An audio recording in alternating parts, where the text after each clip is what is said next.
Hello everyone, welcome back to our YouTube channel exam track centre. देखो, बार का exam होने वाला है, जस्ट कुछ दिनों बाद बार का एग्जाम है आपका। फिजिक्स का स्पेशली मैं बात करता हूँ इसके अंदर। तो कुछ एक इम्पॉर्टेंट टॉपिक है जो कि आपके एग्जाम के लिए बहुत ही इंपॉर्टेंट है, तो वो हम धीरे धीरे सोल्व करेंगे। सारे के सारे हमें फॉर्मूले प्लस में कुछ एक क्वेश्चन मैं करवाने की कोशिश धीरे धीरे करूँगा। तो आज का हमारा टॉपिक है स्पेशल थ्योरी ऑफ रिलेटिविटी। देखो, मोस्ट इंपॉर्टेंट टॉपिक है, इसमें से 3 या 4 क्वेश्चन आते हैं, पूरे के पूरे चांसेस होते हैं इसमें से। तो इसको अच्छे से करेंगे, स्पेशल थ्योरी ऑफ रिलेटिविटी। देखो, पहले हम इसके पोस्टुलेट पढ़ लेते हैं। पोस्टुलेट क्या क्या है, मतलब ये थ्योरी जो है किसके बारे में बता रही है, वो postulate. Special theory of relativity, इसमें लिखा है ऑलरेडी रिलेटिविटी। इसका मतलब इसके अंदर हमेशा 2 फ्रेम मिलेंगी आपको, एक रिलेटिव में, मतलब एक दूसरे के रिलेशन में 2 फ्रेम मिलेगी हमेशा। तो एक फ्रेम मैं मान लेता हूँ, फ्रेम का मतलब है कोई भी एक कोऑर्डिनेट सिस्टम और एक दूसरा कोऑर्डिनेट सिस्टम, ठीक है। 2 फ्रेम मैंने मान लिया है, ठीक है। जैसे मैं हूँ और एक बस में बैठा हूँ, तो एक मेरी फ्रेम होगी, एक बस की फ्रेम होगी, तो 2 फ्रेम होगी वहाँ पे, ठीक है। तो इन 2 फ्रेम के अंदर हम बात करेंगे, पूरे के पूरे special theory of relativity 2 frame के अंदर डिस्कस होगी। क्योंकि रिलेटिविटी है, स्पीड है या फिर कोई भी पोजीशन है, तो वो हमेशा किसी के रेफरेंस में बताई जाती है। भाई कितनी दूर है, किससे कितनी दूर है, हमेशा रेफरेंस पॉइंट हमेशा होता है। ऐसे स्पीड में, भाई किसके रेस्पेक्ट में हमारी स्पीड जा रही है, तो स्पीड भी और पोजीशन भी वो रेफरेंस पे डिपेंड करती है, ठीक है। तो पोस्टुलेट हमारा क्या कहता है, पहला कि एवरी फिजिक्स लॉ और साथ के साथ आप इनको लिखते जाओगे तो अच्छा रहेगा। Law are invariant in all reference frame, सभी फ्रेम के अंदर जो सारे फिजिक्स के लॉ है ना, कौन कौन से आपने पढ़े हैं, न्यूटन्स लॉ है, जैसे और भी बहुत सारे लॉ हैं, तो वो सारे इनवेरिएंट हैं, मतलब चेंज नहीं होंगे। जो फिजिक्स के लॉ है वो हर जगह वैलिड है, ठीक है। तो हर एक फ्रेम के अंदर ये वैलिड है, every physics law is valid. Second, speed of light, c is the ultimate speed of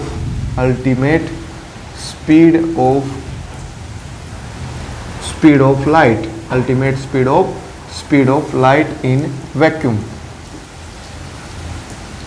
ultimate का मतलब है मैक्सिमम स्पीड, इतनी स्पीड से ज्यादा किसी की भी स्पीड नहीं हो सकती। वैक्यूम के अंदर बात हो रही है यहाँ पे, ये बात ध्यान रखनी है। वैक्यूम के अंदर किसी की भी स्पीड c से ज़्यादा नहीं हो सकती। c की वैल्यू आपको पता है कितनी होती है, लगभग 2.99 ये होती है, लगभग लिख जाऊँ मैं 3 × 10⁸ मीटर पर सेकेंड। ये है speed of light in free space या फिर वैक्यूम, ठीक है। तो ये स्पीड ऑफ लाइट जो है, c जो है, ये मैक्सिमम स्पीड है। इससे ज़्यादा स्पीड किसी की भी नहीं हो सकती, कोई भी रेफरेंस फ्रेम हो चाहे कोई कुछ भी हो, ठीक है। तो ये c स्पीड ऑफ लाइट आपको ध्यान रखना है, ठीक है। अगर कोई मीडियम हो तो उसमें हो सकता है स्पीड ऑफ लाइट से ज़्यादा चली जाए, जैसे इलेक्ट्रॉन की स्पीड वाटर के अंदर c से ज़्यादा चली जाती है। तो मीडियम की बात नहीं हो रही, यहाँ पे वैक्यूम की बात हो रही है, ठीक है। ये बात ध्यान रखनी है आपको। आपको पता है कि लाइट के अंदर कौन से पार्टिकल आते हैं, फोटॉन्स आते हैं ना। तो फोटोन की जो स्पीड है ना, photon speed is always c in all reference frame. Reference की स्पेलिंग सही कर लेना, ENC, reference frame in vacuum. अगर वो रेफरेंस फ्रेम हमारी वैक्यूम के अंदर है, तो फोटोन की जो स्पीड होगी वो हर एक रेफरेंस फ्रेम में कितनी होगी, c ही होगी, c से ज़्यादा नहीं होगी, कम नहीं होगी, कभी नहीं चेंज नहीं होगा। सभी रेफरेंस फ्रेम के अंदर स्पीड ऑफ लाइट, फोटोन की जो स्पीड है वो c ही रहेगी, ठीक है। तो ये 3 इंपॉर्टेंट पोस्टुलेट से आपको याद रखना है। क्या क्या है, every physics law are invariant in all reference frame, सभी रेफरेंस फ्रेम के अंदर फिजिक्स के जो लॉ है वो सारे के सारे सेम रहेंगे, ठीक है। और स्पीड ऑफ लाइट जो है c, इससे ज़्यादा स्पीड किसी की भी नहीं हो सकती वैक्यूम के अंदर। और फोटोन की जो स्पीड है वो हमेशा c ही रहेगी सभी रेफरेंस फ्रेम के अंदर, एक वैक्यूम के अंदर। वैक्यूम की बात हो रही है यहाँ पे, ठीक है। मीडियम होगा तो फोटोन की स्पीड जो है कम हो जाएगी। तो ये पोस्टुलेट आपको याद रखने हैं। अब हम पढ़ेंगे लॉरेंस ट्रांसफॉर्मेशन। देखो, इससे पहले गैलीलियन ट्रांसफॉर्मेशन आते हैं, तो वो काम की नहीं आपके, क्योंकि वो ट्रांसफॉर्मेशन जो है गलत थी, उसके रिजल्ट जो है वेरीफाई नहीं हो रहे थे। तो अब हम पढ़ते हैं लॉरेंज ट्रांसफॉर्मेशन। तो लॉरेंज ट्रांसफॉर्मेशन के आपके फॉर्मूले आपको याद रखने पड़ेंगे, तो वो मैं लिखते जा रहा हूँ। देखो 2 फ्रेम है, इसके अंदर भी हर जगह हम 2 फ्रेम लेके चलेंगे। एक फ्रेम जो है दूसरी फ्रेम के रेस्पेक्ट में वो मूव कर रही है x Y Z. Let's say ये रेफरेंस फ्रेम जो है दूसरी वाली, इसके कोऑर्डिनेट है एक्स प्राइम वाई प्राइम और ये जेड प्राइम, और इसकी स्पीड जो है वो है कुछ भी speed v along the x axis. Only and only मैं एक्स एक्सिस की ही बात करूंगा, तो हो सकता है वहाँ पे वाई एक्सिस की बात कर ले या जेड एक्सिस की बात कर ले, तो मैं एक्स एक्सिस का लिख रहा हूँ, वाई एक्सिस क्या है उसके अकॉर्डिंग जो है आप चेंज कर देना। तो इसमें लॉरेंज जो ट्रांसफॉर्मेशन होगी, इसका मतलब क्या है कि अगर मैं रेफरेंस फ्रेम इसको जैसे मैं नाम देता हूँ एस और इसको दे दूँ मैं एस प्राइम, तो एस में अगर हमें पता है लोकेशन किसी भी ऑब्जेक्ट की, तो एस प्राइम में लोकेशन कैसे पता लगेगी। जैसे कोई भी ऑब्जेक्ट है हमारा और यहाँ पे उसके कोऑर्डिनेट गिवन है, एक्स वाई जेड वैल्यू हमें गिवन है, ठीक है। कोई भी दूसरी फ्रेम ले ली, जैसे ये है, ये मैं हूँ फिलहाल और मेरे कोऑर्डिनेट हैं कुछ, ठीक है। तो कोई भी दूसरी ऑब्जेक्ट जैसे गाड़ी जा रही है साइड में से, उसकी स्पीड होगी कुछ मेरे रेस्पेक्ट में एक्स एक्सिस में मान लिया मैंने, तो वो अगर जो देखेगा तो मेरे कोऑर्डिनेट्स जो है वो अलग मिलेंगे, उसको दिखाई अलग देंगे। ये है रिलेटिविटी का इफेक्ट, ठीक है। हमेशा सेम नहीं मिलेगा। एक्स प्राइम वाई प्राइम और जेड प्राइम हमें निकालना है in terms of X Y और जेड। ये स्पीड जो है वो रिलेटिविस्टिक स्पीड होगी हमेशा, मतलब ये जो स्पीड है वो नियरली इक्वल टू सी के आधी हो जाएगी, सी की 1/3 हो जाएगी, मतलब सी के आसपास है तब ये कंडीशन आएगी। अगर सी से बहुत छोटी है तो कोऑर्डिनेट वो ही दिखेंगे जो एक्चुअल में है, जो एक्चुअल रियल लाइफ में जो होता है वो कोऑर्डिनेट सेम ही दिखते हैं, हमें जितनी दूर है कितने पॉइंट पे है वो सेम ही दिखता है। लेकिन इसके स्पीड के आसपास चली जाएगी तो कोऑर्डिनेट्स गड़बड़ा जाएंगे, कोऑर्डिनेट्स अलग मिलेंगे। इस स्पीड के आसपास जो है कोई भी ऑब्जेक्ट नहीं जा पाया अभी तक, इसलिए रिलेटिविटी जो है ओनली एंड ओनली एक थ्योरेटिकल कॉन्सेप्ट है, प्रैक्टिकल इसका कोई लॉजिक नहीं है अभी। प्रैक्टिकल क्योंकि हो नहीं पाया अभी, इतना प्रूफ नहीं हो पाया है प्रैक्टिकली, ओनली एंड ओनली ये एक थ्योरेटिकल कॉन्सेप्ट है पूरा का पूरा। और इससे पहले स्पेशल थ्योरी ऑफ रिलेटिविटी जो है वो आइंस्टाइन ने ही दी थी, और जनरल थ्योरी ऑफ रिलेटिविटी ये तो था स्पेशल, मतलब स्पेशल केस था जनरल थ्योरी ऑफ रिलेटिविटी का, GTR.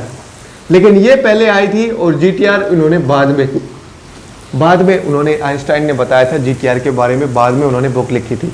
Special theory of relativity इसी का एक स्पेशल केस है, ठीक है, और ये पहले आई थी और ये बाद में। समझ में आई बात। तो इसमें हम कोऑर्डिनेट्स पढ़ते हैं जरा। लॉरेंज ट्रांसफॉर्मेशन एक्स, देखो एक्स एक्सिस में जा रही है ना सिर्फ, तो एक्स एक्सिस वाला ही चेंज होगा, gamma x minus we T, ठीक है।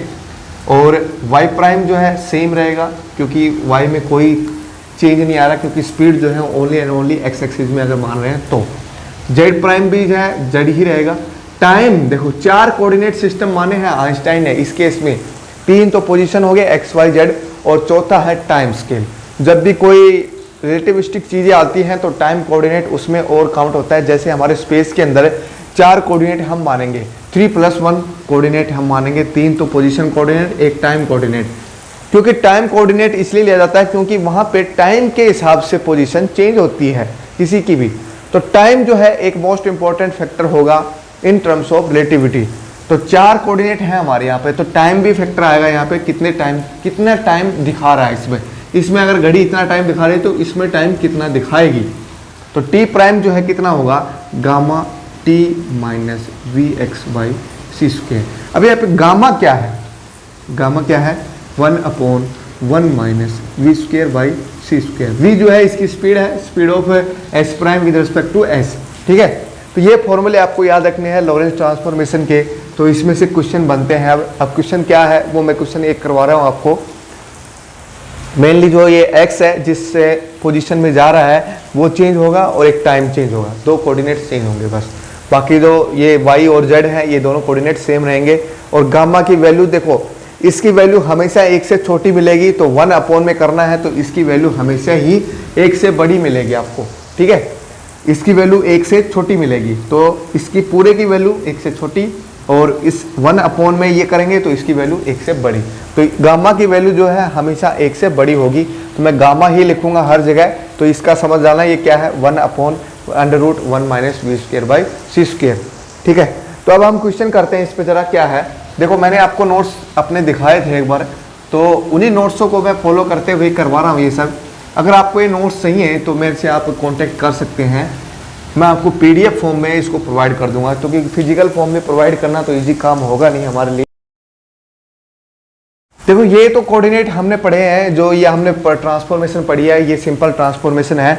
S with respect to S prime की ट्रांसफॉर्मेशन हमने पढ़ी है विद रिस्पेक्ट टू एस, ठीक है। अब हम इनवर्स ट्रांसफॉर्मेशन पढ़ते हैं, मतलब इस जो मूविंग फ्रेम है उसके अंदर कोऑर्डिनेट हमें गिवन है, मतलब एक्स प्राइम, वाई प्राइम और जेड प्राइम और टी प्राइम वो हमें गिवन है, एक्स वाई जेड और टी हमें निकालना है।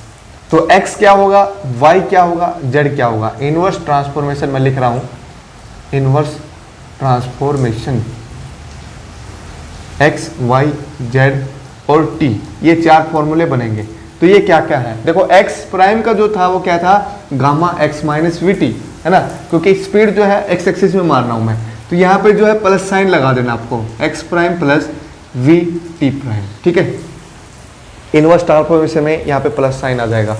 ये वाई जो है सेम ही रहेगा और जेड भी सेम रहेगा, और टाइम जो है टी, ये यहाँ पे क्या था, T minus V X upon C square, ये था टी प्राइम जो है।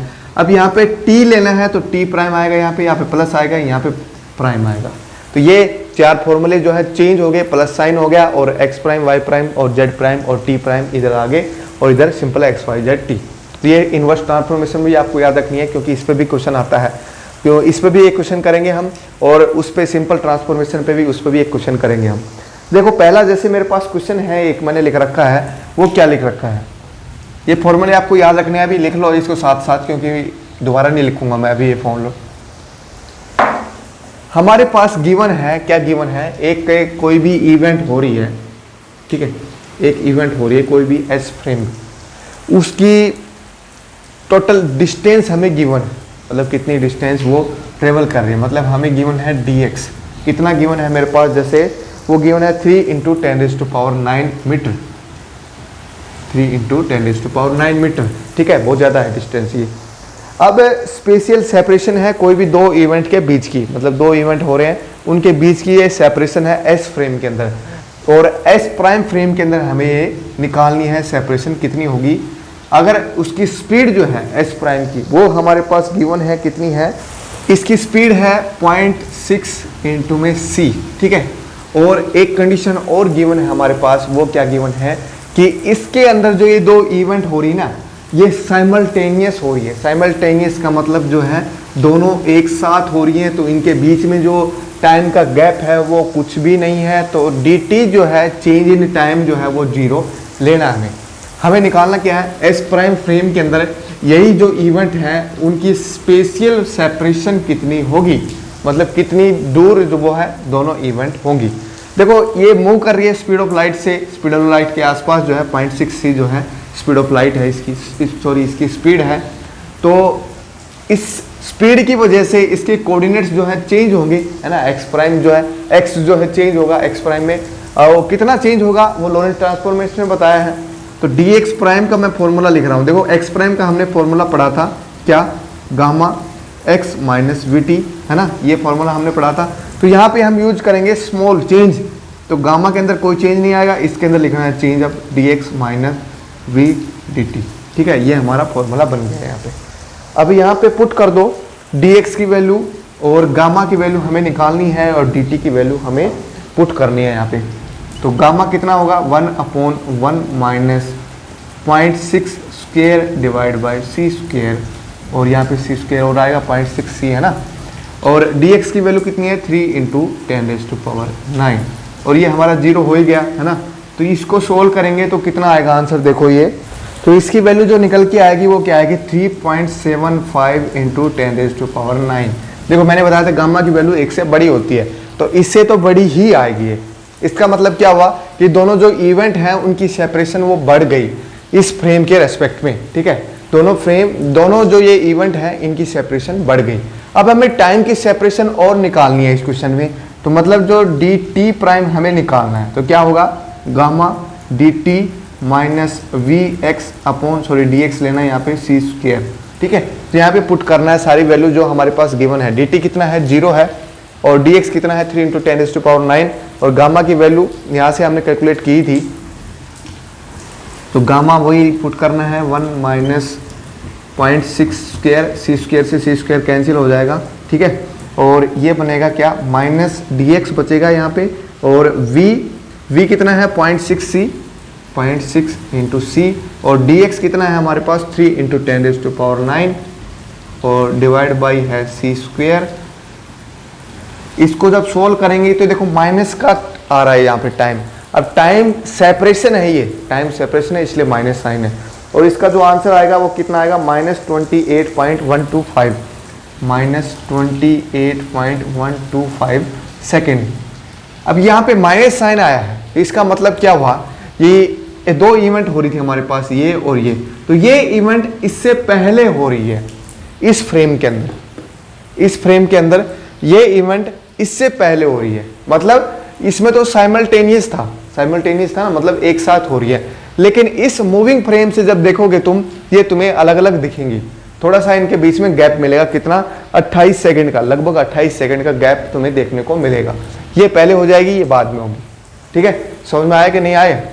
इसका मतलब ये है कि कोई भी चीज अगर स्पीड ऑफ लाइट के आसपास जाती है तो उसमें बहुत सारे चेंज आते हैं, कोऑर्डिनेट्स प्लस टाइम दोनों ही चेंज हो जाते हैं। तो ये आपको क्वेश्चन में समझ में आ गया होगा कि कौन सी कोऑर्डिनेट्स जो है क्या क्या निकालना था। इसके अंदर हमें निकालना था स्पेशियल सेपरेशन निकालनी थी उस एस प्राइम फ्रेम में, और हमें निकालना था टाइम सेपरेशन, वो भी एस प्राइम फ्रेम के रेस्पेक्ट में, एस प्राइम फ्रेम में एस के रेस्पेक्ट में निकालना था हमें, ठीक है। तो ये क्वेश्चन आपको करना है। ये अब नेक्स्ट हमारा टॉपिक है वेलोसिटी ट्रांसफॉर्मेशन, तो इस पे हमने क्वेश्चन कर दिया है, तो ये क्वेश्चन आपको नोट करना है साथ के साथ अपनी कॉपी में।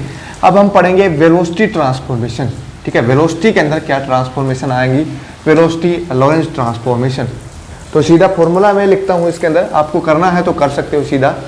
वेलोसिटी ट्रांसफॉर्मेशन का मतलब ये है, अगर यहाँ पे कोई भी ऑब्जेक्ट है और उसकी स्पीड हमें गिवन है vx, vy और vz, और ये v स्पीड से ये जा रहा है, ठीक है। तो इसके अंदर इसी पॉइंट की जो स्पीड होगी वो अलग अलग मिलेगी आपको, vx प्राइम, vy प्राइम और vz प्राइम। तो इनकी फॉर्म में हमें इसकी वैल्यू हमें फाइंड आउट करनी है। देखो vx प्राइम जो होगा वो क्या होगा, dx prime by dt prime.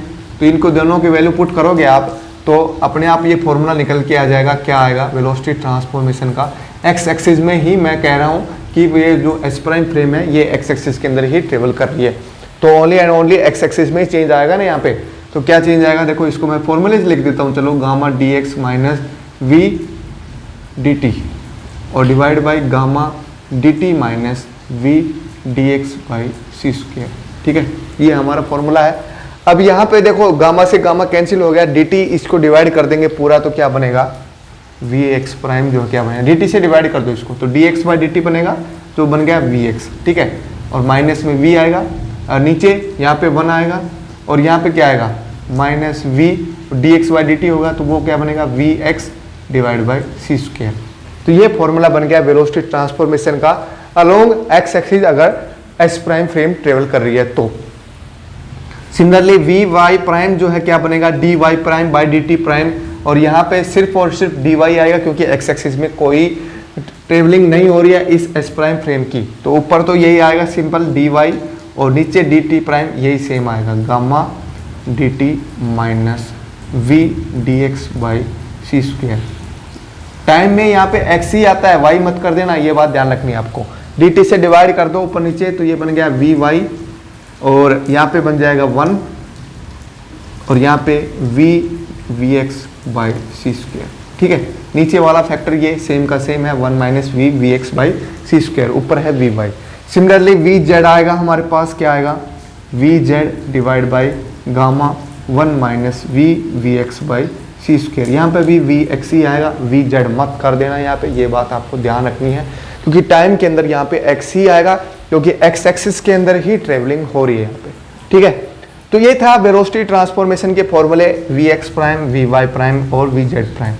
अगर इनवर्स ट्रांसफॉर्मेशन पूछ ले, वेलोसिटी में भी इनवर्स ट्रांसफॉर्मेशन कि अगर हमें इसके कोऑर्डिनेट हमें गिवन है और इसके कोऑर्डिनेट हमें निकालने हैं तो वी एक्स जो है क्या होगा, यहाँ पे भी माइनस साइन था वहाँ पे प्लस कर दो, तो V X plus V divide by 1 plus V X by C square. और सिमिलरली सॉरी यहाँ पे ये करना है, ट्रांसपोज हमें करना है, ठीक है। क्योंकि एस प्राइम फ्रेम की बात आ रही है। वी वाई क्या होगा, v Y prime divide by 1 plus we we x prime divide by C square. Similarly we z क्या होगा हमारे पास, v Z prime divide by 1 plus we we x prime by C square. ये है inverse transformation, velocity की inverse transformation, inverse transformation. ये formula भी आपको याद रखना है इनवर्स ट्रांसफॉर्मेशन का, ठीक है, और ये भी याद रखना है। अब इस पे हम क्वेश्चन करते हैं साथ के साथ। क्या क्वेश्चन है, देखो हमारे पास एक क्वेश्चन मैंने लिख रखा है, वो क्या है कि ए पायन मूविंग विद स्पीड 0.6 c, एक पायन गिवन है। पायन आप लोगों ने पार्टिकल फिजिक्स में पढ़ा होगा। पायन जो है एक एक्सचेंज पार्टिकल है बिटवीन टू न्यूक्लियॉन्स। जो न्यूक्लियर फोर्स हमारा लगता है तो उनके बीच में जो एक्सचेंज पार्टिकल होता है वो पायन्स ही होता है, ठीक है। तो वो हमारे पास गिवन है कि उसकी स्पीड जो है 0.6 c है, emits a muon in the same direction. एक पायोन जो है उसकी स्पीड हमें गिवन है कितनी, 0.6 c, और ये जो है एमिट करता है, एक पायोन एमिट करता है इन द सेम डायरेक्शन। जिस डायरेक्शन में ये ट्रेवल कर रहा था उसी डायरेक्शन में एक पायोन को ये एमिट करता है। और स्पीड ऑफ मायोन मतलब इसकी, ये मायोन एमिट कर रहा है, ठीक है। पायोन जो है ये ट्रेवल कर रहा था और मायोन एमिट कर दिया इसने। तो speed of muon in the rest frame of pion, मतलब इसकी फ्रेम में, पायोन की रेस्ट फ्रेम में मायोन की जो स्पीड है वो कितनी गिवन है हमारे पास, 0.4 c। Calculate the speed of muon in lab frame. तो लैब फ्रेम में हमें स्पीड निकालनी है किसकी, मायोन की। देखो हमारे पास अब दो फ्रेम आ गई, कौन कौन सी, देखो पायोन की जो फ्रेम होगी वो मेरे को बताओ कौन सी फ्रेम होगी। देखो मूविंग फ्रेम है ना, पायोन जो है मूव कर रहा है 0.6 c स्पीड से, तो मूविंग फ्रेम होगी, इसका मतलब एस प्राइम हमारे पास वो फ्रेम है, ठीक है। तो हमारे पास ये जो स्पीड होगी कि कौन सी स्पीड है, v। जो फॉर्मूला मैंने लिखा था उसमें फॉर्मूले में सीधा पुट करना है, v कितना है 0.6 c, ठीक है। अब हमारे पास और क्या गिवन है, मायोन की speed in the same direction, मतलब जिस डायरेक्शन में ये पायोन जो है ट्रेवल कर रहा था उसी डायरेक्शन में मायोन जो है एमिट हुआ है। कौन सी फ्रेम में, इसकी रेस्ट फ्रेम में, मतलब इस फ्रेम के अंदर, इस फ्रेम के अंदर स्पीड हमें गिवन है और वो भी सेम डायरेक्शन में, जिस डायरेक्शन में ये ट्रेवल कर रहा था। तो क्या गिवन हमें, वी एक्स प्राइम हमें गिवन है, कितना है वो 0.4 c। तो हमें क्या निकालना है, कह रहा है कि लैब फ्रेम के अंदर निकालो। लैब फ्रेम मतलब जो रेस्ट फ्रेम में है वो, लैब इस फ्रेम में इसकी स्पीड निकालनी किसकी, पायोन की, सॉरी मायोन की। मायोन जो है किस स्पीड से एमिट हुआ था इसके अंदर, और इसके अंदर हमें ऑब्जर्व हुआ 0.4 c स्पीड से। तो हमें निकालना क्या है, वी एक्स हमें निकालना है। तो बताओ मेरे को कौन सी ट्रांसफॉर्मेशन यूज होगी, इनवर्स ट्रांसफॉर्मेशन यहाँ पे यूज होगी। वो क्या थी, V x prime plus V divide by 1 plus we we x prime by C square. तो ये हमें निकालना था। तो वी एक्स प्राइम हमारे पास गिवन है 0.4 c और v हमारे पास गिवन है 0.6 c डिवाइड बाई 1 प्लस में 0.4 इंटू 0.6 c स्क्वेयर, और नीचे भी c स्क्वेयर है तो कैंसिल हो जाएगा। तो ये अगर कैलकुलेट करोगे तुम तो आंसर तुम्हारा बनेगा ये 25c बाई 31, 25c बाई 31। देखो इसकी स्पीड जो है हमेशा एंड हमेशा c से छोटी ही मिलेगी, ठीक है। इसलिए लॉरेंट ट्रांसफॉर्मेशन जो है करेक्ट है। गैलीलियन ट्रांसफॉर्मेशन ये नहीं हो पाया था कि स्पीड जो है उसमें c से ज़्यादा आ रही थी, तो गैलीलियन ट्रांसफॉर्मेशन गलत हो गई थी, तो फिर ये लॉरेंट ट्रांसफॉर्मेशन आई है। तो 25c बाई 31 जो है इसका आंसर होगा। ये आपको समझ में आ गया होगा मेरे ख्याल से। तो बस इसको क्वेश्चन को समझना है। ये एक पायोन था, उसकी स्पीड गिवन थी हमें। पायोन मतलब एक फ्रेम मान ली हमने, पायोन की फ्रेम, तो वो एस प्राइम होगी और उसमें से एक मायोन एमिट हो रहा है, तो इसका मतलब वो वी एक्स प्राइम गिवन है। तो वी एक्स हमें निकालना है, लेफ्ट फ्रेम के अंदर मायोन की स्पीड क्या होगी तो वो हमें निकालना था। अब हम वेलोसिटी ट्रांसफॉर्मेशन पे एक क्वेश्चन और करते हैं जो सिंपल ट्रांसफॉर्मेशन है। ये तो इनवर्स ट्रांसफॉर्मेशन का क्वेश्चन था। वो क्या है, अब एक गाड़ी चल रही है और उसकी स्पीड हमें गिवन है, ठीक है। अब उसमें से हमें कोई ऑब्जेक्ट हमें गिराना है बाहर, और हमारे पास ये गिवन है कि अगर वो रेस्ट में है तो only and only Y coordinate मतलब वाई एक्सिस में ही वो ऑब्जेक्ट नीचे गिर रहा है। तो क्वेश्चन क्या है हमारा, a car is moving with speed to ground with respect to ground. एक कार जो है वो मूव कर रही है with respect to ground, ground के रेस्पेक्ट में मूव करेगी, और उसकी स्पीड हमें गिवन है along x axis, x axis भी गिवन है, और उसकी स्पीड कितनी है c/2, ठीक है। A ball is thrown from car with speed, अब एक बॉल जो है इसमें से फेंकी जा रही है, तो वो वी प्राइम जो होगी वो कितनी होगी, c/√2, ठीक है। ये हमारे पास गिवन है। A ball is thrown from car with speed c/√2 at seen from ground, ground से जब हम देखें the ball moves in y direction only and calculate the speed of ball with respect to ground, हमें speed of ball with respect to ground हमें निकालनी है, मतलब हमें क्या निकालना है, v निकालनी, v इन s फ्रेम, तो s फ्रेम में v हमें निकालनी है।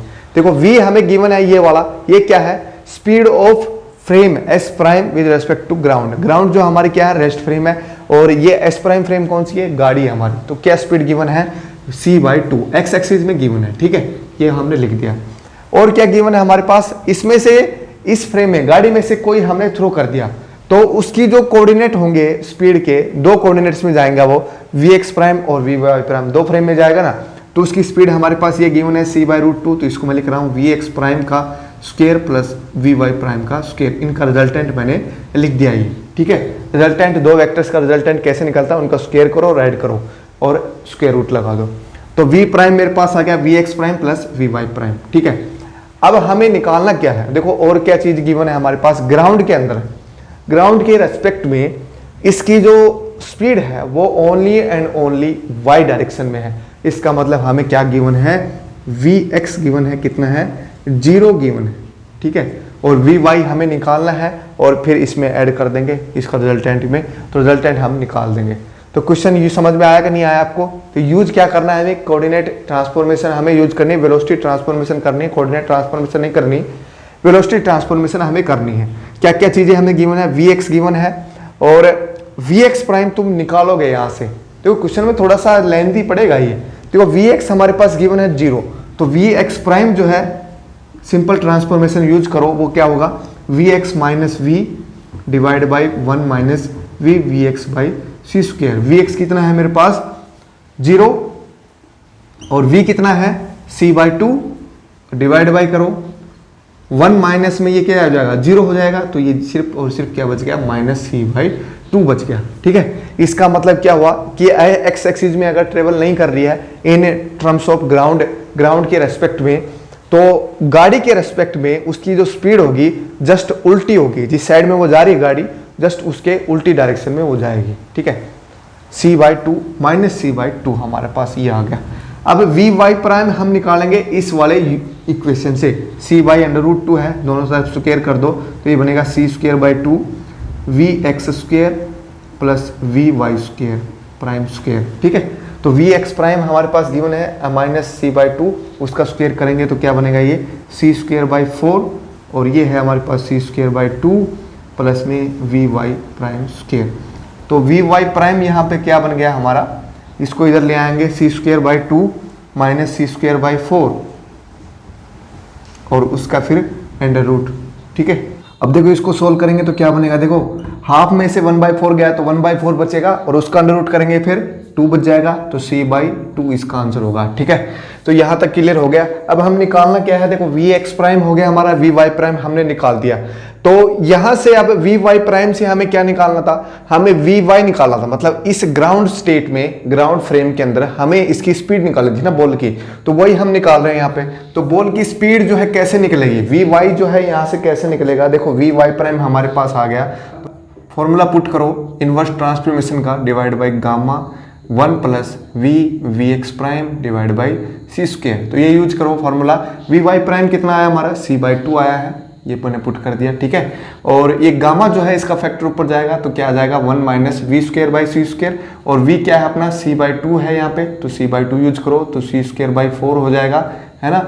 और नीचे 1 प्लस में v इंटू vx प्राइम क्या है माइनस c/2 है, और v क्या है वो भी c/2 है, तो माइनस साइन है तो माइनस आ जाएगा c²/4, और ये c², ये c² से c² कैंसिल हो जाएगा, ठीक है। तब इसको सोल्व करोगे तो क्या बनेगा, देखो ये इसको सोल्व करोगे तो यहाँ पे देखो 1/1 माइनस v² बाई c² और आएगा यहाँ पे, तो ये c² ये भी कैंसिल हो जाएगा, 1 माइनस 1/4, तो क्या बनेगा √3/2, और यहाँ पे क्या बनेगा 3/4, तो इसको सोल्व करोगे आप तो क्या बनेगा, ये vy जो है अपना क्या बनेगा c/√3, तो ये इसका आंसर होगा vy बाई c/√3। तो ये इसका आंसर होगा। ठीक है, अब ये वर्टिकल स्पीड आ गई हमारे पास। हॉरिजॉन्टल स्पीड जो vx जो है वो तो 0 थी, ऑलरेडी इसमें गिवन था। तो मेन जो स्पीड आई हमारे क्या आई, vs आई है। ये रेफरेंस फ्रेम s के रेस्पेक्ट में इस ऑब्जेक्ट की, इस बॉल की जो स्पीड होगी वो क्या होगी, ये vy के बराबर ही होगी, क्योंकि vx तो हमारा 0 है और vz तो है ही नहीं ऑलरेडी। तो ओनली एंड ओनली कौन सा vy आएगा, वो कितना आएगा, c/√3। तो ये इसका आंसर होगा c/√3। अब हम नेक्स्ट टॉपिक हमारा पढ़ते हैं लेंथ कॉन्ट्रैक्शन और टाइम डायलेशन। देखो लेंथ कॉन्ट्रैक्ट कब होगा, जब एक ऑब्जेक्ट जो है वो रिलेटिविस्टिक स्पीड से जाए तब लेंथ कॉन्ट्रैक्ट होगा। और किस डायरेक्शन में जाए वो बहुत ही इंपॉर्टेंट है लेंथ कॉन्ट्रैक्शन के लिए। जिस डायरेक्शन में ऑब्जेक्ट की लेंथ है अगर उसी डायरेक्शन में जा रही है और वो दूसरी फ्रेम जो है हमारी उसी डायरेक्शन में अगर जा रही है तो उसकी लेंथ कॉन्ट्रैक्ट होगी हमारे। तो लेट्स से उसकी लेंथ हमें गिवन है, उस ऑब्जेक्ट की लेंथ हमें गिवन है और एक मूविंग फ्रेम है, उसकी स्पीड हमें गिवन है। एक्स एक्सिस की बात करता हूं चलो मैं, तो इस फ्रेम से अगर देखोगे तो इसकी लेंथ जो है छोटी मिलेगी तुम्हें। ठीक है, तो उसको हम बोलेंगे लेंथ कॉन्ट्रैक्शन। ठीक है, इसकी लेंथ जो है छोटी होगी along the direction of motion. तो ये मैं लिखता हूं, an object length is contracted as frame is moving in same direction as in same direction। मतलब जिस डायरेक्शन में हम लेंथ नोट कर रहे थे उसी डायरेक्शन में अगर वो मूव करेगी तो उसी डायरेक्शन में उसकी जो लेंथ है वो कॉन्ट्रैक्ट होगी। ठीक है, ये बात आपको ध्यान रखनी है। अगर लेंथ हम इस डायरेक्शन में मेजर कर रहे थे तो इसकी कॉन्ट्रैक्ट नहीं होगी लेंथ, लेकिन अगर लेंथ हम इस डायरेक्शन में मेजर कर रहे हैं यहाँ पे तो इसकी लेंथ जो है कॉन्ट्रैक्ट हो जाएगी यहाँ पे। ठीक है, ये बात आपको ध्यान रखनी है। तो इसको हम बोलते हैं लेंथ कॉन्ट्रैक्शन, मतलब लेंथ जो है कम हो जाएगी। तो कितनी हो जाएगी वो, L/गामा से, गामा फैक्टर हमारे पास यहाँ पे आएगा जिससे लेंथ कॉन्ट्रैक्ट होगी। तो गामा क्या था, 1/1 - v²/c²। तो सिंपल ये बन जाएगा L 1 - v²/c²। ठीक है, जैसे आप ये कहो आपके पास जैसे खंबा है ना, जैसे आप गाड़ी से जा रहे हो या ट्रेन से जा रहे हो, गाड़ी से जा रहे हो मान ले, और रास्ते में क्या है, एक पोल है हमारे पास इतना चौड़ा। ठीक है, तो इतनी लेंथ होगी ना उसकी, जिस डायरेक्शन में हम मूव कर रहे हैं उसी डायरेक्शन में लेंथ अगर मेजर करें तो ये डायरेक्शन होगी उसकी चौड़ाई, उसकी लंबाई नहीं होगी, उसकी चौड़ाई होगी। अब जैसे जैसे उस गाड़ी की स्पीड में बढ़ाते जाऊंगा तो ये जो लेंथ थी, इतनी चौड़ाई थी, वो धीरे धीरे कम होती जाएगी। और इतनी स्पीड अगर c स्पीड ऑफ लाइट के बराबर होगी उस गाड़ी की स्पीड तो वो हमें दिखेगी नहीं, कुछ भी चीज हमें नहीं दिखेगा। अगर किसी भी ऑब्जेक्ट की स्पीड ऑफ लाइट के बराबर होगी स्पीड तो कोई भी चीज हमें नहीं दिखेगी रास्ते में। तो ये आपको लेंथ कॉन्ट्रैक्शन जो है ये only and only relativistic concept है। अगर स्पीड कम है तो इतनी कम नहीं दिखाई देगी। ठीक है, कोई फर्क नहीं आएगा। अगर स्पीड ऑफ लाइट से बहुत कम है तो, स्पीड ऑफ लाइट के आसपास है तो उसकी लेंथ कॉन्ट्रैक्ट होगी। ये आपको फॉर्मूला याद रखना है लेंथ कॉन्ट्रैक्शन का। स्पीड ऑब्जेक्ट की जो लेंथ है वो एस प्राइम से, मूविंग फ्रेम से अगर तुम देखोगे तो उसकी जो फ्रेम, उसकी जो लेंथ है वो कम हो जाएगी। ठीक है, सेम ऐसे है टाइम डायलेशन। टाइम डायलेशन वो क्या है, moving frame run slow, moving frame runs slow, मतलब उसमें टाइम ज्यादा मिलेगा। मूविंग फ्रेम रन स्लो, तो T prime is equal to gamma T। ठीक है, अगर मैं टाइम मेजर करूं इस फ्रेम के अंदर, रेस्ट फ्रेम के अंदर, तो इसके अंदर टाइम कितना होगा, वही ऑब्जेक्ट वही इंसिडेंट होने में तो कितना होगा, ज्यादा मिलेगा। ठीक है, टाइम डायलेशन होगा कितना फैक्टर से, गामा फैक्टर से। ये जो टाइम है इससे ज्यादा मिलेगा कि नहीं मिलेगा। तो गामा जो है क्या है हमारे पास, एक से बड़ा है, इसकी स्पीड पे डिपेंड करता है किस स्पीड से ये मूव कर रहा है। ये S prime frame with respect to S हमारा। ठीक है, यहाँ पे जो टी है वो एक प्रॉपर टाइम है, मतलब रेस्ट फ्रेम से ऑब्जर्व किया गया वो टाइम है, और ये जो है मूविंग फ्रेम से ऑब्जर्व किया गया वो टाइम है। ठीक है, तो इस पे ध्यान रखना है, थोड़ा सा कंफ्यूजन का फैक्टर है ये टाइम डायलेशन। तो इसमें ये ध्यान रखना है प्रॉपर टाइम है ये रेस्ट फ्रेम में, मतलब आराम से बैठ के रेस्ट फ्रेम में ये ऑब्जर्व किया हुआ है। अगर कोई मूविंग फ्रेम है तो उसके अंदर भी रेस्ट फ्रेम में ये हो सकता है टी टाइम। ठीक है, कोई मूविंग फ्रेम है उसका हम कोऑर्डिनेट हम लेंगे, मतलब उसमें हम टाइम नोट करेंगे और उसके रेस्पेक्ट में जो फ्रेम रेस्ट थी वो मूविंग में बन जाएगी, और वो मूविंग उल्टी डायरेक्शन में। जैसे एक गाड़ी यहाँ पे चल रही है, ठीक है, और इस गाड़ी में हम टाइम नोट कर रहे हैं, तो इसके लिए तो ये प्रॉपर टाइम ही हो गया ना, रेस्ट में हो गया।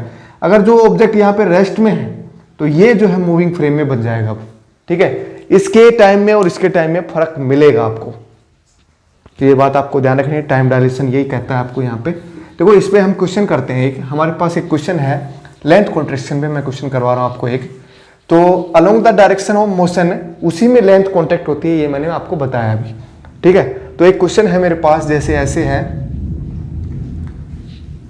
ये एंगल है कुछ थीटा, ठीक है, टेंजेंट ऑफ थीटा। अब इसमें गिवन है कि स्पीड जो है c/2 है एक रेफरेंस फ्रेम की, वो भी इस डायरेक्शन में c/2, और कोई ऑब्जेक्ट है वो इस साइड में है, इसकी लेंथ, ठीक है। ऑब्जेक्ट जो है हमारे पास इस डायरेक्शन में है, उसकी लेंथ है कुछ भी l मान लो, रेस्ट फ्रेम में l है। अगर वो एक फ्रेम जो है c/2 स्पीड से मूव कर रही है अलोंग द इस डायरेक्शन में, तो हमें बतानी है इसकी लेंथ कितनी हो जाएगी टोटल, हमें इसकी लेंथ बतानी है कितनी लेंथ हो जाएगी। तो इसमें फॉर्मूला हम ड्राइव कर रहे हैं, तो कितनी लेंथ हो जाएगी। अगर ये एंगल हमें गिवन नहीं है, तो एंगल अगर हमें गिवन है, लेट से हमें मान लेता हूं मैं 45 डिग्री एंगल है, ठीक है, तो ये एंगल कितना हो जाएगा, ये एंगल कितना हो जाएगा ये भी हम निकालेंगे, और इसकी लेंथ कितनी हो जाएगी वो भी हम निकालेंगे। तो along the direction of motion, along the direction of length, ये हमें मोशन की स्पीड निकालनी पड़ेगी along the direction of length. तो c/2 स्पीड इधर है, तो इसकी डायरेक्शन में स्पीड कितनी होगी, c/2 cos ऑफ थीटा, है ना। तो ये बात आपको ध्यान रखनी है। अब यूज करेंगे हम लेंथ कॉन्ट्रैक्शन, तो L/गामा, ठीक है। गामा की वैल्यू मैं पुट करूंगा तो क्या बनेगा, 1 माइनस इसका स्क्वायर c²/4, और नीचे इसकी c² आएगा ही, और L कितना है हमारे पास, लेट से L हमारे पास L ही गिवन है, ठीक है। यहां पे यूज करो, देखो c जो ये स्पीड ऑफ लाइट जो है मैंने यूज किया है ना, स्पीड वो गलत कर लिया आपने। जो ये v यूज किया है वो along the direction of length हमें यूज करना है, c/2 cos थीटा हमें यूज करना है। तो यहाँ पे क्या आएगा, c/2 cos ऑफ थीटा, मतलब cos² थीटा और आएगा यहाँ पे फैक्टर, ठीक है। c² से c² कैंसिल हो गया हमारा, तो बच गया क्या यहाँ पे 1 माइनस cos² मतलब cos 45 कितना होता है 1/√2, उसका स्क्वायर करेंगे तो 1/2, तो ये बन गया सिंपल 1/8, और ये L, ठीक है। तो ये बन गया √7/8 L। तो देखो ये लेंथ जो है ये एक से छोटा है कि नहीं है, एक से छोटा ही दिख रहा है हमें। तो ये लेंथ जो है L प्राइम जो है वो कॉन्ट्रैक्ट होगी कितनी, बहुत कम कॉन्ट्रैक्ट हुई है, ये नहीं कि 10 मीटर थी तो सीधा 5 मीटर पे आ गई, बहुत कम हुई है। देखो 7/8 फैक्टर आ रहा है यहाँ पे, ठीक है। तो ये लेंथ कॉन्ट्रैक्शन का एक क्वेश्चन था आपके पास यहाँ पे। अब हम बात करते हैं इस पे एंगल पे क्या इफेक्ट पड़ेगा, ठीक है। इसमें मैंने स्पीड निकाल दिया along the direction of length, ये हमने निकाल दिया था। लेकिन अगर हम इसका एंगल निकालेंगे, कितना एंगल चेंज हो जाएगा इस ऑब्जेक्ट का, तो वो हमें निकालेंगे तो कैसे आएगा, देखो मैं बताता हूँ आपको कैसे निकालना है। तो लेट्स से जैसे कोई भी नाव है या फिर कोई भी ऑब्जेक्ट है, उसकी ऐसे टिल्टेड है थोड़ा सा एंगल थीटा से, ठीक है, और रेस्ट फ्रेम में बैठा है। एक मूविंग फ्रेम जा रही है, उसकी स्पीड इस साइड में है, कुछ भी मैं मान लेता हूँ, जैसे है स्पीड मेरे पास v ही मान लो, चलो तुम कोई नहीं, v रिलेटिविस्टिक स्पीड है हमारे पास, ठीक है। तो इस फ्रेम से अगर देखेंगे तो इसकी लेंथ में क्या इफेक्ट आएगा, तो वो हमें निकालना पड़ेगा। देखो ये जो लेंथ है इसको मैं 2 कोऑर्डिनेट्स में डिवाइड कर रहा हूँ, ये तो होगी Ly और ये होगी Lx। तो चेंज किस में आएगा, along the direction of motion उसी लेंथ में चेंज आएगा। तो किस में चेंज आएगा, Lx में आएगा। तो Lx प्राइम जो है वो क्या हो जाएगी हमारी गामा Lx/गामा, ठीक है। और Ly प्राइम जो है उसमें कोई चेंज नहीं आएगा, क्योंकि ये परपेंडिकुलर डायरेक्शन में, along the direction he change आएगा, बाकी में नहीं आएगा, ठीक है।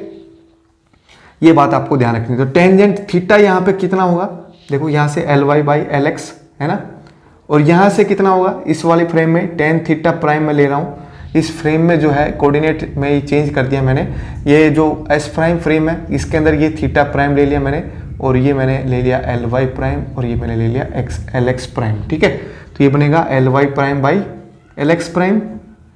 Ly प्राइम क्या है, Ly ये सिंपल, और Lx प्राइम क्या है Lx बाई गामा, तो गामा फैक्टर ऊपर आ जाएगा। तो गामा और ये Ly/Lx क्या है हमारे पास, टेंजेंट ऑफ थीटा। तो एंगल जो है बढ़ गया कि घट गया, बताओ मेरे को। देखो टेंजेंट ऑफ थीटा प्राइम जो है आएगा गामा टेंजेंट ऑफ थीटा। तो इसकी वैल्यू क्या होगी, गामा की वैल्यू 1 से बड़ी होती है, तो इसका मतलब इसकी वैल्यू क्या होगी, इंक्रीज होगी, theta prime is greater than theta. तो अगर मूविंग फ्रेम से तुम देखोगे तो ये जो है थोड़ा सा टिल्ट और ज्यादा हो जाएगा, और ज्यादा इसका ये एंगल है, ये ज्यादा एंगल बढ़ जाएगा हमारा, ठीक है। तो एंगल भी हमने ट्रांसफॉर्मेशन कर ली यहाँ पे। अगर सिमिलरली हम इसमें यूज कर सकते हैं, जैसे हमारे पास एक स्फेरिकल बॉल है तो उसमें भी हम लेंथ कॉन्ट्रैक्शन यूज कर सकते हैं। ये आई होप सभी ने लिख लिया होगा, तो इसको जल्दी जल्दी करेंगे थोड़ा सा, क्योंकि लंबा टॉपिक है हमारा ये।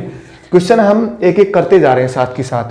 देखो इस पे क्वेश्चन कैसे आ सकता है एक और, जैसे ये मेरा एक सर्कुलर फॉर्म में है, एक्चुअल सर्कुलर तो बना नहीं, लेकिन मान लो इसको सर्कुलर फॉर्म में है, ठीक है। और एक मूविंग फ्रेम है हमारे पास v स्पीड ऑफ लाइट से अगर जा रहा है, ठीक है। तो इसकी जो शेप है एक्चुअल में वो कैसी बन जाएगी, इस फ्रेम से अगर देखेंगे तो इसकी शेप जो है कैसी बन जाएगी। देखो ये हमारे पास डायमीटर इसका है ना, तो इसको मैं ले लेता हूँ रेडियस 2r, और ये हमारी ये भी रेडियस 2r ही है। लेकिन जब मूविंग फ्रेम से देखोगे तो along the direction of length इसकी लेंथ जो है कॉन्ट्रैक्ट हो जाएगी, है ना, और जो नई डायरेक्शन में नहीं है उसकी लेंथ पे कोई इफेक्ट नहीं आएगा। तो जैसे हम देखेंगे इसको तो कैसी बन जाएगी, ये वाली लेंथ जो है क्या हो जाएगी, कॉन्ट्रैक्ट हो जाएगी। तो एक्चुअल में शेप जो है ये ऐसी बन जाएगी, ये तो वही रहेगा 2r, लेकिन ये 2r नहीं रहेगा इस केस में, ठीक है। तो ये क्या रहेगा, इसको मैं मान लेता हूँ चलो x प्राइम, तो x प्राइम क्या आएगा हमारा l बाई गामा, तो 2r बाई गामा, ये हमारा फैक्टर आएगा। मतलब ये जो रेडियस है 2r प्राइम हमारी वो चेंज हो जाएगी, r प्राइम जो है इसकी जो ये वाली रेडियस है ना r प्राइम, वो क्या होगी, सिंपल r बाई गामा, ठीक है। तो यहाँ से इसकी जो शेप है वो भी चेंज हमें दिखेगी, इलिप्टिकल शेप हमें दिखेगी अगर स्फेरिकल बॉल है तो, क्योंकि इस डायरेक्शन में जो मूव करेगा ये फ्रेम, तो इसी डायरेक्शन में लेंथ कॉन्ट्रैक्ट होगी ओनली एंड ओनली, इसमें नहीं होगी। तो थोड़ी शेप इसकी ऐसी बन जाएगी आपकी, ठीक है। तो ये था हमारा लेंथ कॉन्ट्रैक्शन और टाइम डायलेशन। अब हम इसमें आगे चलते हैं। चलो मैं कुछ आपको फॉर्मूले बता देता हूं, वो आप लिख लो साथ के साथ। बस ये लास्ट टॉपिक हम करेंगे, इसमें डॉपलर इफेक्ट भी आता है, लेकिन वो उस पर क्वेश्चन कम आने के चांसेस होते हैं, तो उसको हम नहीं कर रहे इसके अंदर। बस मैं इसमें फॉर्मूले लिखवा रहा हूँ आपको कि मास जो है वो भी डिपेंड करता है किस पे, स्पीड पे डिपेंड करता है किसी भी ऑब्जेक्ट की स्पीड। अगर उसकी स्पीड ऑफ लाइट से आसपास जा रही है तो इसका मतलब मास पे इफेक्ट पड़ेगा। तो गामा m नोट, ठीक है। रेस्ट मास है m नोट हमारे यहाँ पे, रेस्ट मास, तो मास पे भी इफेक्ट पड़ेगा, मास क्या होगा, बढ़ जाएगा हमारा, ठीक है। तो सिंपल एनर्जी भी क्या होगी फिर, टोटल एनर्जी हमारी mc² होती है, तो वो क्या बन जाएगी, गामा m नोट c², ठीक है। लीनियर मोमेंटम भी क्या होगा फिर हमारा, P is equal to mv होता है वैसे, तो क्या बन जाएगा ये गामा m नोट v, ठीक है। v जो है उसकी स्पीड होगी, जो भी आ रही है स्पीड ऑफ लाइट के आसपास, वो यहाँ पे पुट करनी है आपको, ठीक है। अब एक रिलेटिविस्टिक इक्वेशन हमारे पास क्या होती है, टोटल एनर्जी जो है किसके बराबर है, एक तो mc² के, और एक किसके बराबर है, kinetic energy plus potential energy, या फिर रेस्ट मास एनर्जी हम बोलेंगे यहाँ पे। तो mc² इज इक्वल टू क्या बनेगी, काइनेटिक एनर्जी, और प्लस में रेस्ट मास एनर्जी लिखो इसको, रेस्ट मास एनर्जी जो कि होगी m नोट c²। तो काइनेटिक एनर्जी का जो फॉर्मूला है वो क्या बन गया, mc² माइनस में m नोट c², और m की वैल्यू आप पुट करोगे तो गामा, तो ये क्या बनेगा, गामा -1 m नोट c²। ये काइनेटिक एनर्जी का फॉर्मूला आ गया हमारे पास, ठीक है। तो टोटल एनर्जी का फॉर्मूला रिलेटिविस्टिक के केस में ये है, kinetic energy plus rest mass energy हमारे पास। पोटेंशियल एनर्जी मत कर देना, rest mass energy, rest mass energy ही पोटेंशियल एनर्जी होगी वहाँ पे। तो m नोट c² कर दिया मैंने रेस्ट मास एनर्जी, और ये mc² है, काइनेटिक एनर्जी हमने निकाल ली, गामा -1 m नोट c²। ये फॉर्मूला आपको याद रखना है सीधा सीधा। तो सीधा सीधा क्वेश्चन इस पे फॉर्मूले पे भी आ सकता है, ठीक है। अब बात आती है कि कौन कौन सी चीजें इनवेरिएंट होती हैं, हर एक रेफरेंस फ्रेम में उसकी वैल्यू सेम ही आती है, तो किसकी आती है।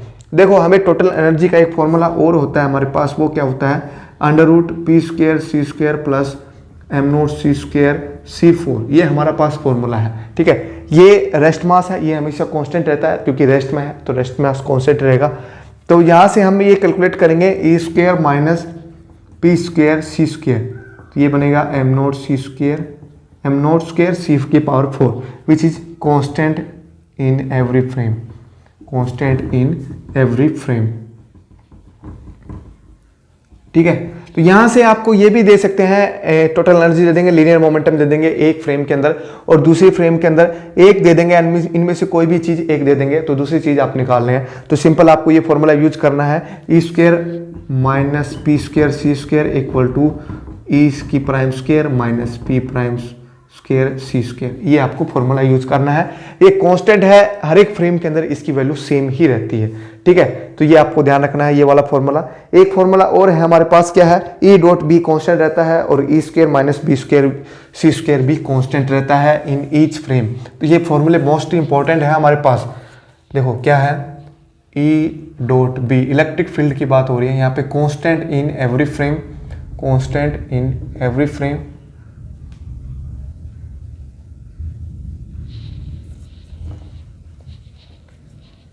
इन एवरी फ्रेम, और कौन सा है हमारा, E square minus B square सी स्क्वायर, ये भी कांस्टेंट है इन एवरी फ्रेम, ठीक है। ये डिपेंड नहीं करता है कि कौन सी स्पीड किस स्पीड से मूव कर रही है, कौन सी फ्रेम जो है किस स्पीड से मूव कर रही है हमारी, ठीक है।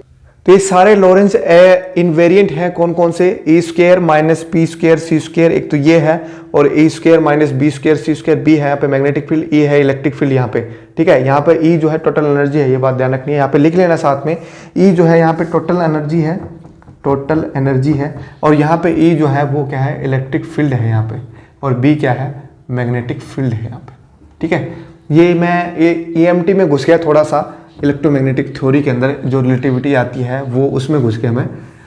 ये लॉरेंज इनवेरिएंट थे कौन कौन से, ई स्क्वायर माइनस पी स्क्वायर सी स्क्वायर और ई स्क्वायर माइनस बी स्क्वायर सी स्क्वायर, ई डॉट बी, और ये तीन इनवेरिएंट मैंने बताए अभी तक।